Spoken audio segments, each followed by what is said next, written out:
And hi, everyone. I'm Jason Newton. Welcome to 11 TV Hill. We are approaching 1 year since the Key Bridge collapsed. The disaster forever changed Baltimore City and really the state of Maryland. Now, amid grieving the loss of 6 construction workers came the resilience and the purpose to rebuild that bridge.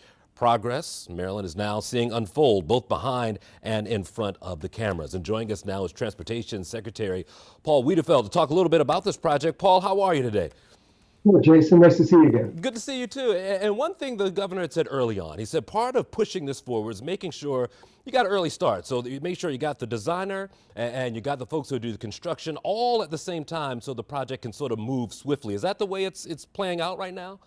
It is. It's called a progressive design project, which basically the client, meaning us, we work with the contractor and the designer all at one time versus us designing it, putting it out for bid, and then constructing. So it saves a lot of time to do it that way. Talk to me. I'll get to what people want to know about. They like the design from what I've heard so far. It's something I think I've seen in Boston. Describe what that looks like compared to what we had before in the change of technology over the years. Yeah, it's what's called a cable stay bridge. And really what it does for a number of things, it serves a number of purposes. One, it's a little less expensive to build and it's easier to maintain over time. So that's one of the things that drives that type of design. But the bridge itself is going to be different, as you've seen. It's going to be the previous bridge was roughly about 185 feet above the waterline. This is 230 feet, right? The height of the previous structure was about 360 feet. The piers will be 600 feet.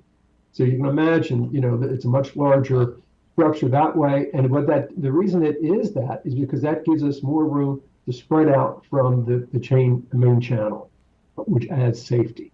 Okay, so that's another reason, the structure that you're seeing there. Talk to me a little bit also about, you mentioned safety because I know that's top of mind. What kind of safeguards come along with this bridge, as you were mentioning before, so that we don't see a tragedy in the future? What I just mentioned is pulling those piers further apart. Sure. So that gives you roughly about 1,600 feet distance basically between the piers versus roughly 1,200 we had before, so another 400 feet away, which then gets you in shallower water, which almost acts as a deterrent as well. And then we're going to use basically the latest international standards for protecting structures. So that's, as you know, that previous bridge was built decades, almost 50 years ago. So the technology's changed dramatically since then. Is there an advantage for the Port of Baltimore when it comes to capacity now once this new bridge is up? Will it be any different from what they're able to handle now versus the future? For the future, again, we're building a bridge for 100 years. This is what this is designed for. So by raising the height of it, it basically matches, where the maritime business is headed. As you know, for instance, we have a really good cruise business there. But those ships, as you've seen, are getting very, very large. And for us to get them through the port, we have to have higher structures to do that. For folks who live nearby, especially the closer to the bridge you get, it has really altered how they get around Baltimore and making the loop.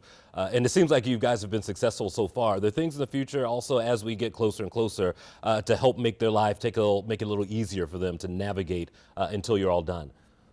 Yeah, so we've been doing a lot with businesses and with the communities, providing alternatives in terms of transit, for instance, and working with businesses to see if they can alter some of the work schedules for people that directly have to get straight across the bridge. But then think of the whole region. The reality is the entire region's been impacted by it, and really the Northeast Corridor, because hazmat materials, those types of things that cannot go through the tunnel, have to go around the west side of the Beltway, as you've seen. And every evening, at both tunnels, we've seen the impact. We try to do some design changes at the Harbor Tunnel as you go through there to make that a little bit smoother. And we've actually reduced all of our work during the day, obviously, to make sure that it would impact that. And then we have crews standing by that if an incident does occur, a broken down car accident, we can clear that as quickly as possible.